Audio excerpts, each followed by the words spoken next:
Ebi yabigamba yabari umugeni mukuru aha mukoro gwo kwereza abantu abari kubikana Bitereko People's Sacco ekitereke cya Nohiri. Avoid domestic violence in homes or in families.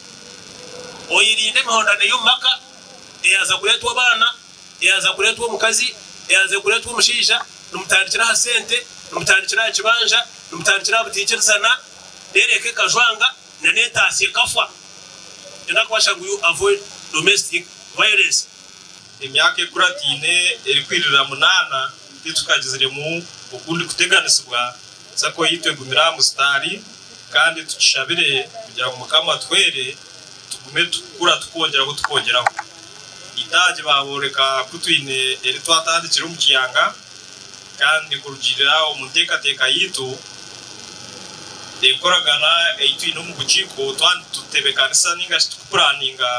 twine ntuorekerera kongera kuza Bitereko People's Sacco kongeraho agandi mataje. Urushaba Innocent or general manager wa Sacco egi yashaba mbabona okugizaho bakagumana babika munonga uzi kushimira abo kuba ebyone binabagambire ryo gukora worata umukazano byona nejyoha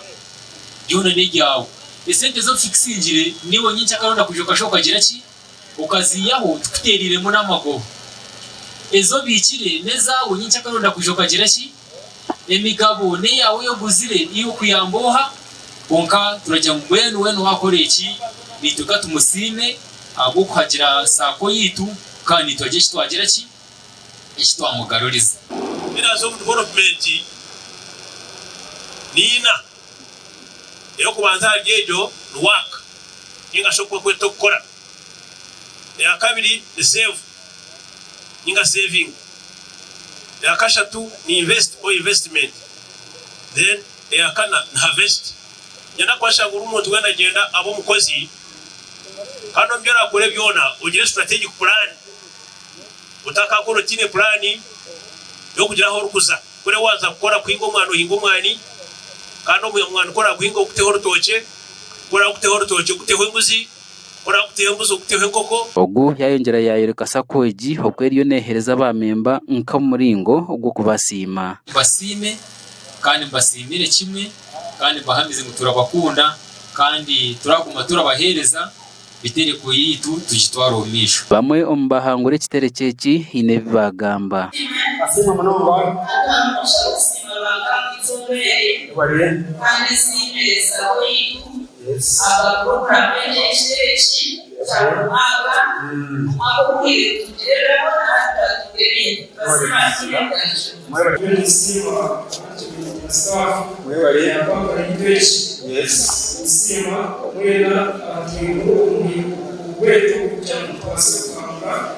Okay, na sinema Sacco ya Bitereko kuku kwasa kazomukazano kandi kasima ruhanga wankwasa nkabani nyina hangurente basi mu munyeshengero wabo Right Honorable Thomas Tayebwa abo kutaho ntunguko mu streka cyabo umwana witu Right Honorable Deputy Speaker agwo buhereza ubwaterize kunu na munonga ejyamagara akora amanyakitwe Sacco ejyamagara ryabiragenda je kara abantu bitu batarashasha